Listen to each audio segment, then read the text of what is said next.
peintures ne vous disent peut-être pas grand-chose, pourtant elles racontent énormément de choses, que ce soit la guerre, la vie, l'amour ou encore la passion. Ce sont celles de l'artiste Charlotte Salomon, une artiste trop peu connue dont nous allons parler aujourd'hui. Charlotte Salomon est née durant la guerre. C'est une artiste juive allemande qui est née le 16 avril 1917 à Berlin et qui est morte assassinée le 10 octobre 1943 à Auschwitz à 26 ans seulement. Charlotte est née dans une famille juive assez aisée. Elle grandit de manière convenable en Allemagne jusqu'à ce que sa mère se suicide en 1926, comme l'ont fait de nombreux membres de sa famille. D'ailleurs, c'est quelque chose qui suit Charlotte toute sa vie. Plus tard, son grand-père lui révèle un secret. Elle est la dernière d'une grande lignée maternelle dont les membres depuis 3 générations se suicident. En 1933, Hitler prend le pouvoir en Allemagne et le père de Charlotte Salomon, nommé Albert Salomon, se voit retirer ses fonctions à l'université. À ce moment-là, il est médecin et professeur. Il a toujours le droit d'exercer sa profession de médecin, seulement il doit exercer uniquement sur les personnes juives.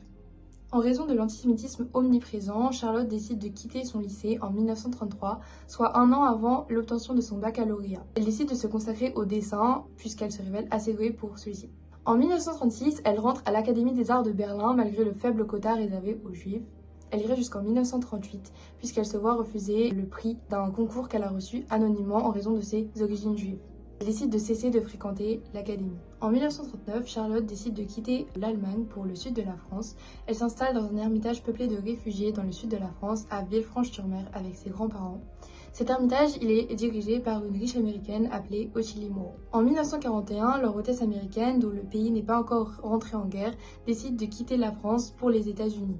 Alors, Charlotte Salomon retourne s'installer dans une auberge, la Belle Horreur, à Saint-Jean-Cap-Ferrat, afin de continuer son travail d'artiste peintre.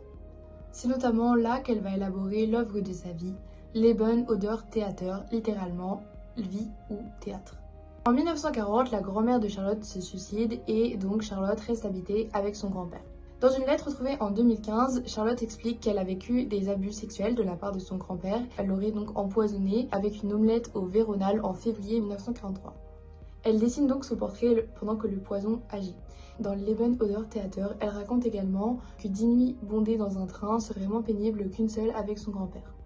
Ensuite, Charlotte finit par épouser un juif qui est nommé Alexander Nagler et ils sont tous les deux déportés à Auschwitz le 7 octobre 1943 et Charlotte, enceinte de 5 mois, est tuée dès son arrivée dans une chambre à gaz.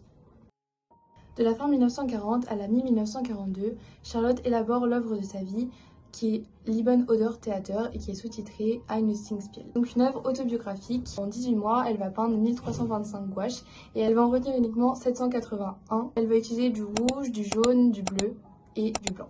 Ces images, elles montrent sa famille, ses amis ou encore les événements qu'elle a traversés dans sa vie.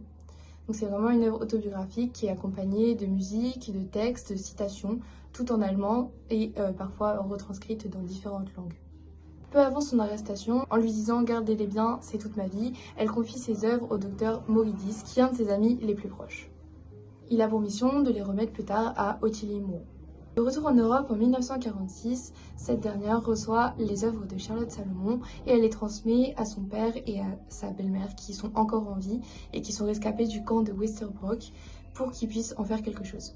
Albert Salomon et Paula, la belle-mère de Charlotte, totalement ignorant de l'œuvre de leur fille, la conserve dans 5 boîtes et demande de l'aide à Otto Frank qui est justement venu demander de l'aide pour la biographie de sa fille Anne Frank. En 1959, ils en signalent l'existence au Stedelijk Museum d'Amsterdam. Les œuvres de Charlotte Salomon ont été exposées au musée d'Amsterdam, à Villefranche-sur-Saône en 2015 et au musée Masséna à Nice en 2016.